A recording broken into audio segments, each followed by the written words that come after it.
नमस्कार, मैं हूं ज़ायरा। एपीएन के लोकप्रिय कानूनी प्रोग्राम लीगल हेल्पलाइन में आपका स्वागत है। इसमें हमारे कानूनी विशेषज्ञ रोजमर्रा की जिंदगी की समस्याओं से जुड़े कानूनी मसलों पर आपकी शंकाओं का समाधान करते हैं। आप भी इस प्रोग्राम से जुड़ सकते हैं और फोन करके कानूनी राय ले सकते हैं। आज हम कार्यस्थल में यौन उत्पीड़न के बारे में आपको कानूनी जानकारी देंगे। कार्यस्थल पर यौन उत्पीड़न कामकाजी महिलाओं के लिए एक आम समस्या है। देश में हर दिन किसी न किसी दफ्तर में कोई न कोई महिला इस समस्या से सामना करती है। तमाम कानूनों और सख्त नियमों के बावजूद साल दर साल ये बढ़ते ही जा रहे हैं। वर्क प्लेस या दफ्तर में महिलाओं के साथ होने वाली यौन शोषण की घटनाओं को रोकने के लिए कई कठोर कानून मौजूद हैं। इसके बावजूद कई महिलाएं अपने दफ्तर में सेफ महसूस नहीं करती, क्योंकि उनसे छेड़छाड़ कुछ ऐसे तरीके से होती है कि उनके मन में एक दुविधा की भावना रहती है कि वह इसे यौन शोषण मानकर शिकायत करें या नहीं। कार्यस्थल पर महिलाओं के साथ यौन उत्पीड़न अधिनियम 2013, जिसे पॉश भी कहते हैं, पॉश कानून के तहत 10 या अधिक कर्मचारियों वाले हर एक कार्यालय में यौन प्रताड़ना की शिकायत के लिए आंतरिक समिति का गठन करना आवश्यक है।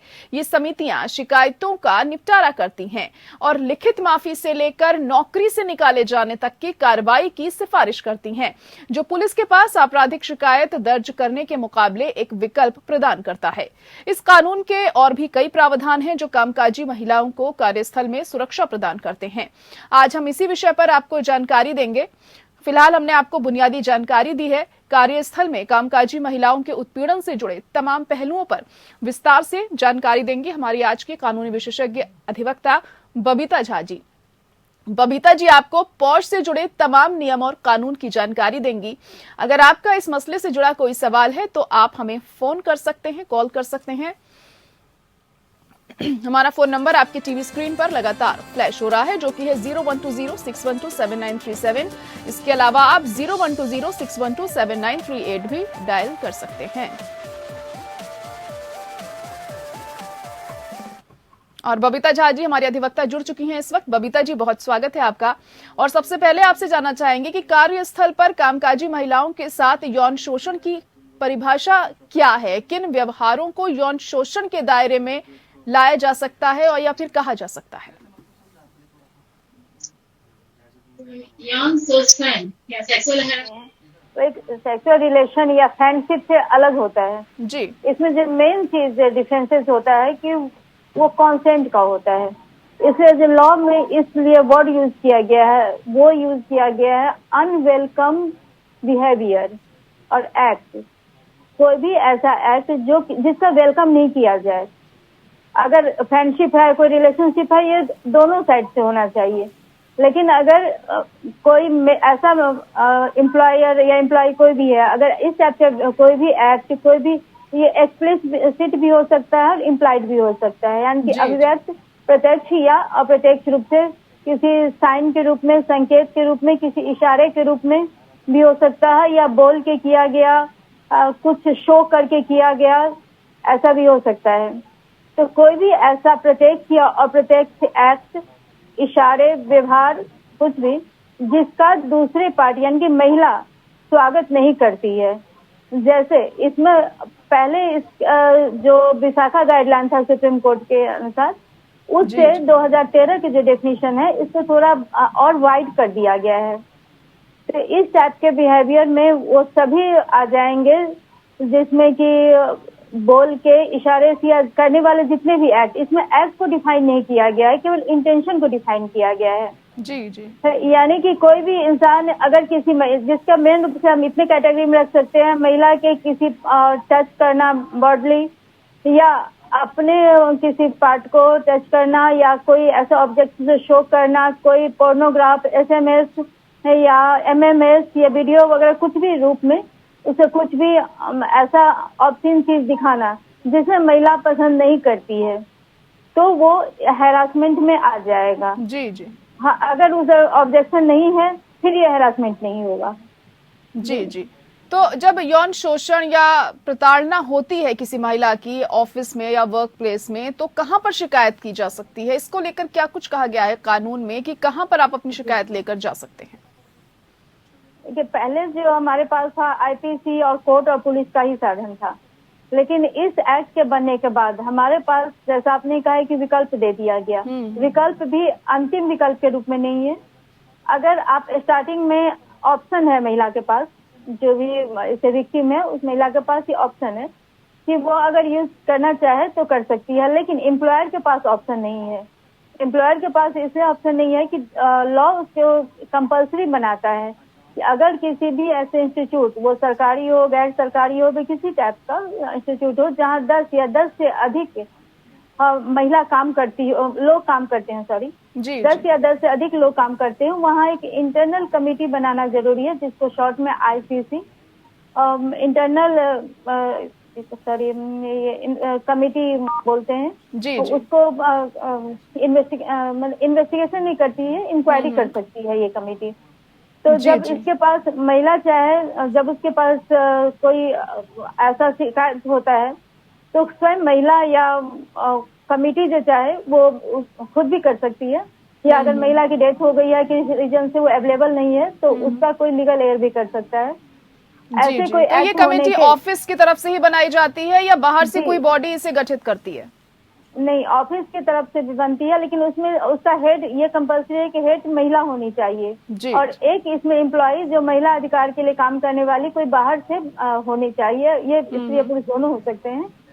हाँ, और इसमें एक ये भी है कि अगर 10 एम्प्लॉय जहाँ पर हैं वहाँ पर ये कमेटी है, और जहाँ 10 एम्प्लॉय नहीं है वो भी इससे बच नहीं सकते। उसके लिए प्रत्येक जिला में कलेक्टर के अंडर में एक उसको रिस्पॉन्सिबिलिटी दी गई है कि उसे एक हैरासमेंट कमेटी बनानी पड़ेगी। अब ब्लॉक लेवल पर भी ऐसी कमेटी बनेगी, यानी कि जो भी इस एक्ट से बच गए हो, जो इसमें कि उसमें नहीं कंप्लीट हो पा रहे हो, लाइक डोमेस्टिक वर्कर्स हैं, अगर घर में जो काम करने वाली मेड है, कुछ है, इस टाइप के स्टाफ हैं, जो कि ऐसे किसी संगठन या असंगठित क्षेत्र में काम करती है, उनके लिए यहाँ पर वो अपने वर्क प्लेस उनके पास अगर नहीं है तो यहाँ पर शिकायत कर सकती हैं। जी, तो इनके काम करने की जो पूरी प्रक्रिया होती है वह कैसे होती है और किस तरह से जो कोई दोषी होता है उसको सजा दी जाती है इन लोगों के जरिए? जी, महिला, जैसा कि मैंने कहा कि 90 डेज के अंदर, 30 डेज के अंदर, 3 महीने के अंदर, 90 डेज के अंदर वो कंप्लेन करती हैं।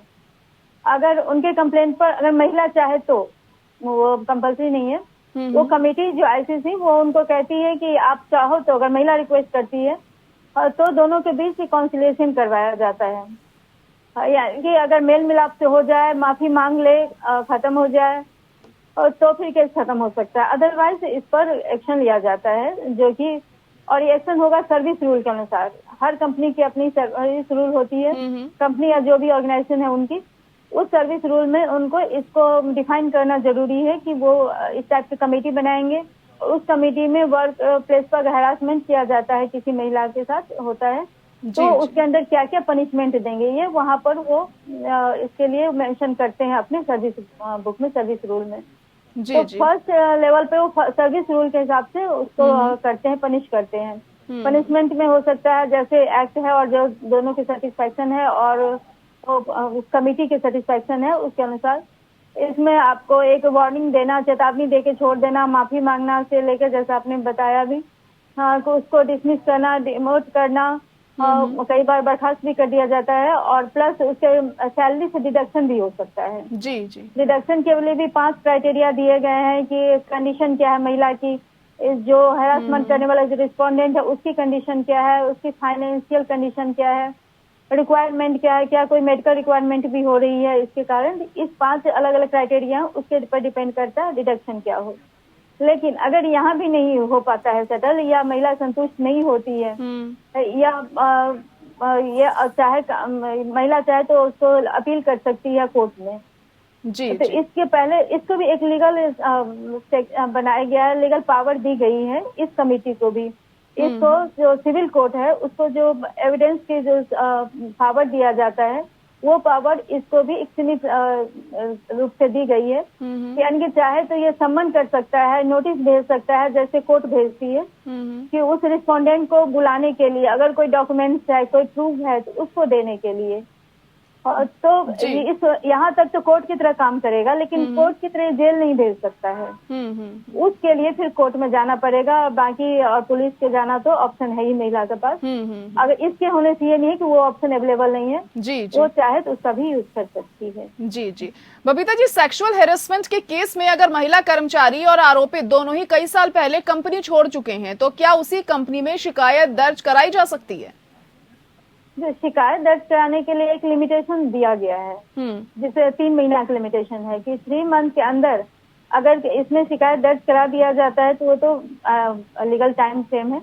लेकिन अगर महिला किसी भी रीजन से 3 महीना तक नहीं करवा पाती है, उसके बाद उस आईसीसी को लगता है, कमेटी को लगता है कि यहाँ हमें करना चाहिए इस केस में, और महिला के पास कोई ऐसा रीजन था, कोई ग्राउंड था जिसके कारण वो कमेटी के पास ऐसा कंप्लेन नहीं रख सकी, तो वो 3 महीना से ज्यादा का भी दे सकता है। लेकिन आप कह रही हैं कि कई वर्षों तक, तो अगर इतने वर्ष हो गया हो और महिला के पास कोई ऑप्शन नहीं हो, या कमेटी को ऐसा कोई रीजन नहीं लग रहा हो कि उससे दिया जा सकता है, दोनों भी काम भी छोड़ चुके हो, तो फिर वैसे में महिला के पास जो बेस्ट ऑप्शन है वो है पुलिस का। क्योंकि पुलिस में जो इसका क्रिमिनल एक्ट है उसके लिए कोई लिमिटेशन नहीं है, एक रीजनेबल टाइम फ्रेम है, इसलिए तब उसको ऐसे कंडीशन में महिला को पुलिस में कंप्लेंट करनी होगी।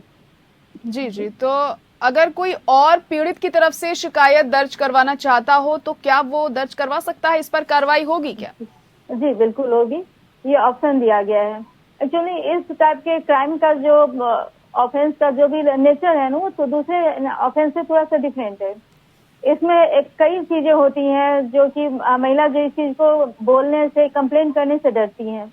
इसमें एक तो होता है सोशल प्रेस्टीज का सवाल, दूसरा जहाँ हम वर्क प्लेस से होते हैं वहाँ पर एक ये चीज इशू रहता है, एक डर रहता है कि हमें इन्हीं लोगों के बीच काम करना है, अगर हम ऐसी चीज को बोलते हैं तो कल हमारे साथ हो सकता है हमारा मजाक बनाया जाए, दूसरे भी हमें एक तरह से इजी अवेलेबल चीज ऐसा समझ सकते हैं, या हो सकता है मुझे एम्प्लॉयमेंट में प्रॉब्लम हो जाए, मुझे डिमोलिशन करना पड़े, या जिसको इसमें एक दूसरे क्राइम से इसमें डिफरेंस ये होता है कि इसमें पावर इन्वॉल्व होता है। जनरली मैं ये इसके फिजिकल पावर की बात नहीं कर रही हूँ, जो अथॉरिटी होता है उसकी पावर, हायर अथॉरिटीज की जो पावर होती है, हायर अथॉरिटी की पावर होती है। ऐसा हमेशा नहीं है कि कई बार सेम जो कैटेगरी के होते हैं दोनों एम्प्लॉयर टू एम्प्लॉयर भी हो सकते हैं, लेकिन फिर भी यहाँ पर ये डर रहता है कि मुझे हो सकता है कि मेरा एम्प्लॉयमेंट में कुछ मुझे लॉस हो जाए, दूसरी जॉब नहीं मिलेगी, क्योंकि अगर रिज्यूम में हमारे कुछ एक बिल्कुल कई ऐसे रीजंस होते हैं कि महिलाएं होती हैं थोड़ा बचती हैं इस तरह की शिकायत दर्ज कराने से, क्योंकि कई दफा हम देखते हैं कि इस तरह के मामले सामने आते हैं कि वो पीड़ित होती हैं और काफी टाइम से ये सब कुछ झेल रही होती हैं, लेकिन उसके बावजूद भी शिकायत दर्ज नहीं करवाती। बबीता जी, आपसे जानना चाहेंगे कि जब पीड़िता शिकायत करती है तो क्या वो अपना नाम गुप्त रख सकती है इस तरह के मामलों में? जैसे आप पहले भी बता रही थी कि जो पावर में होते हैं हायर अथॉरिटीज कहीं ना कहीं नुकसान पहुंचाते हैं, और एक ये भी होता है कि थोड़ी बदनामी वाली बात भी आ जाती है यहाँ पर। जी मैम, पीड़िता ही नहीं, इसकी पूरा जो प्रोसेस है जिसमें कि कंप्लेंट जो किया गया था और जिसके इंसिडेंट है, जो भी उसने एविडेंस दिया है, लॉ इसके सबको एक सीक्रेट रखने के लिए ये प्रोविजन करता है, यानी कि ये सारी चीजें जो है वो सीक्रेट रखी जाती है, केवल पनिशमेंट सीक्रेट नहीं होता है, लेकिन ये बाकी जब तक ये ऑफिस के अंदर होता है तब तक जो आईसीसी है, इंटरनल कंप्लेंट कमेटी, उसमें जो भी प्रोसीडिंग होता है वो सीक्रेट होता है। और अगर किसी ने इसको ब्रीच किया तो उसके लिए पनिशमेंट भी है, 5,000 तक का जुर्माना है।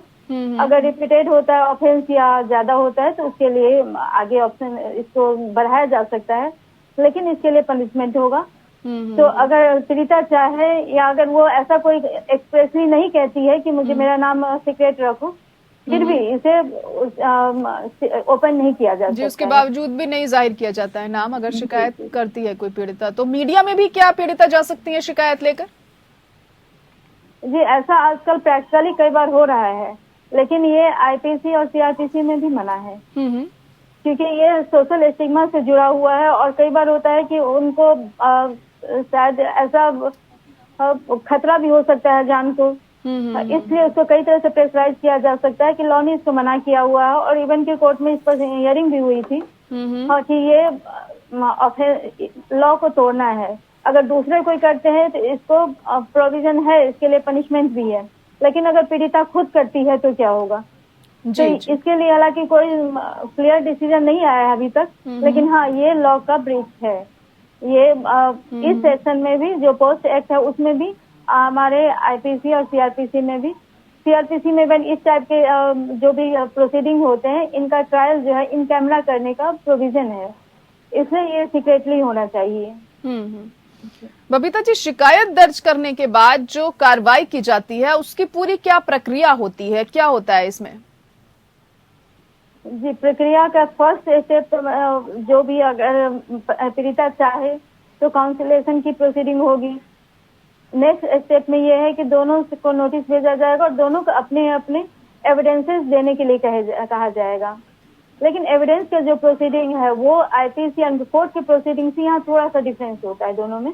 जैसे कोर्ट में हम लोग सभी जानते हैं कि क्रिमिनल केस में बियॉन्ड रीजनेबल डाउट ये वर्ड यूज किया जाता है कि अगर किसी को कोई भी प्रूव करना है तो उसको रीजनेबल होना चाहिए, विदाउट रीजनेबल डाउट के प्रूव होना चाहिए। और प्रूव करना ये जो एलिगेशन लगाता है प्रोसिक्यूशन होता है उसकी ड्यूटी होती है। अगर डाउट हुआ तो बेनिफिट ऑफ डाउट हमेशा अक्यूज को मिलता है। इस केस में बियॉन्ड रीजनेबल डाउट प्रूव करने की जरूरत नहीं होती है। तो एविडेंसेस जैसे कि अगर पर्सनली कुछ बातें हुई, एक्चुअली इस टाइप के क्राइम का जो नेचर है ना वो प्राइवेट होता है। जी, जरूरी नहीं कि ओपनली बोला जाए, ओपनली शो किया जाए, हो सकता है पर्सनली उसने कुछ दिखाया हो। तो वैसे सिचुएशन में पीड़िता जो है अपनी बात को वो रिटर्न में देती है, उसी को एविडेंस मान लिया जाता है। तो यहाँ बहुत स्ट्रिक्ट प्रूफ नहीं मानते हैं, लेकिन हाँ दोनों पार्टी से अपने अपने प्रूफ देने को कहा जाता है। जी, जी। और उस प्रूफ को देके डिसाइड करती है आईसीसी और उसके बाद वो अपना जो भी होता है डिसीजन वो देती है। अगर ज्यादा लगे कोई से सेटिस्फाइड नहीं है तो फिर कोर्ट में जा सकते हैं। जी, यही इसका नॉर्मल प्रोसीजर होता है। जी। बबीता जी, इस तरह की जो पीड़ित महिलाएं होती हैं उनके लिए ये कानून बनाया गया, लेकिन कई बार हम देखते हैं झूठी शिकायतें भी सामने आती हैं और लोग इसका फायदा भी उठाने की कोशिश करते हैं। तो ऐसे में इन केसेस में से कैसे कानून निपटता है फिर? ये सेक्शन 14 ये पोस्ट एक्ट का स्पेशली इसी चीज को डील करता है। एक्चुअली जब इसका डेफिनेशन इतना वाइड बनाया गया तो एक ये डर भी हो गया कि इसका मिसयूज हो सकता है। और ऐसा भी है कि हम एक चीज ध्यान देने वाली ये बात है कि हमारे यहाँ जो पीड़िता को महिला के रूप में ही देखा गया है, लेकिन ये हमेशा जरूरी नहीं कि सही हो। दूसरे देशों में, कई देशों में ऐसा भी है जैसे कि सेम जेंडर में भी हो सकता है, या ऐसा भी हो सकता है कि महिला अथॉरिटी पोजीशन में हो, वही परेशान करती हो, ये भी हो सकता है।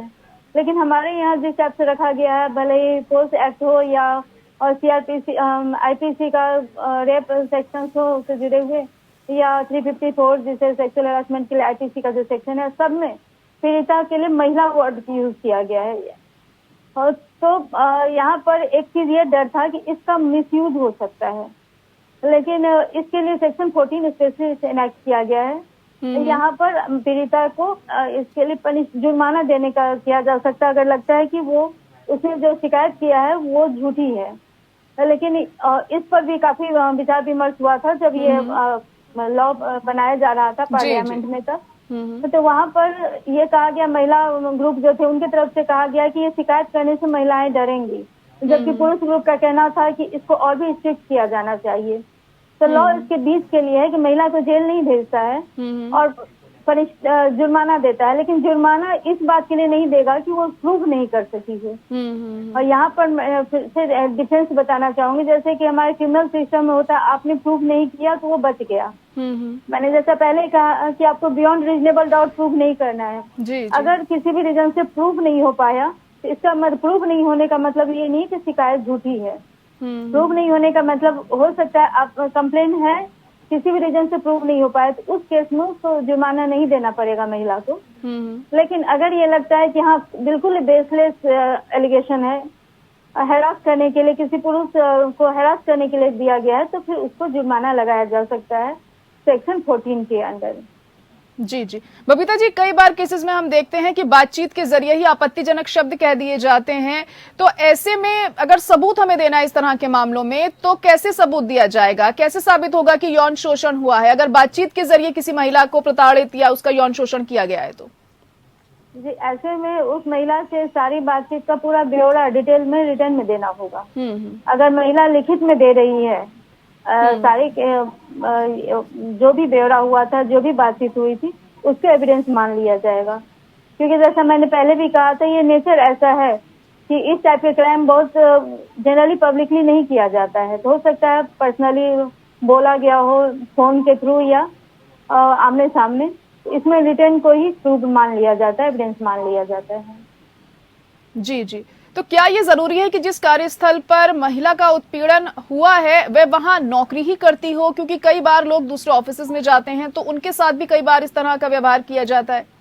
जी जी, नहीं, बिल्कुल जरूरी नहीं है। जो विशाखा जो गाइडलाइन था सुप्रीम कोर्ट का, वहाँ पर इस टाइप की प्रॉब्लम थी कि वहाँ पर जो हम कंप्लेन किया जाता था और इस टाइप के जो एक्शन होते थे, वो एक ट्रेडिशनल जो सेटअप होता है एम्प्लॉयमेंट का, वही था एम्प्लॉय का। लेकिन अब जो 2013 के जो एक्ट है, उसमें इसको काफी वाइड कर दिया गया है। इसमें आपका एम्प्लॉय रिलेशनशिप होना जरूरी नहीं है। फॉर एग्जाम्पल, अगर हॉस्पिटल है तो हॉस्पिटल में जरूरी नहीं कि हॉस्पिटल अथॉरिटी ही किसी का हैरास कर रहा हो सकता है नर्स का कोई डॉक्टर हो सकता है, पेशेंट हो सकता है, पेशेंट के रिलेटिव या अदर को एम्प्लॉय हो सकते हैं। इसलिए इसको इतना वाइड कर दिया गया है कि अगर महिला वहाँ काम करती है, किसी और काम के सिलसिले में वहाँ आई हो, इवन की परमानेंट भी होना उसका जरूरी नहीं है, उसी ऑफिस का होना भी जरूरी नहीं, अगर विजिट करने भी आती है, कुछ देर के लिए भी आती है, तो भी वो उसको इस लॉ का प्रोटेक्शन मिला। जी बिल्कुल, अगर कोई महिला बाहर से भी आई है और उस ऑफिस के अंदर उसके साथ दुर्व्यवहार हुआ है, यौन उत्पीड़न हुआ है, तो ऐसे मामलों में कार्रवाई होगी कानून के मुताबिक। बहुत शुक्रिया बबीता जी हमारे साथ जुड़ने के लिए, बहुत अहम जानकारी आपने दी हमारे दर्शकों को इस मुद्दे से जुड़ी। और इसी के साथ लीगल हेल्पलाइन में आज के लिए इतना ही। मुझे दीजिए इजाजत, नमस्कार।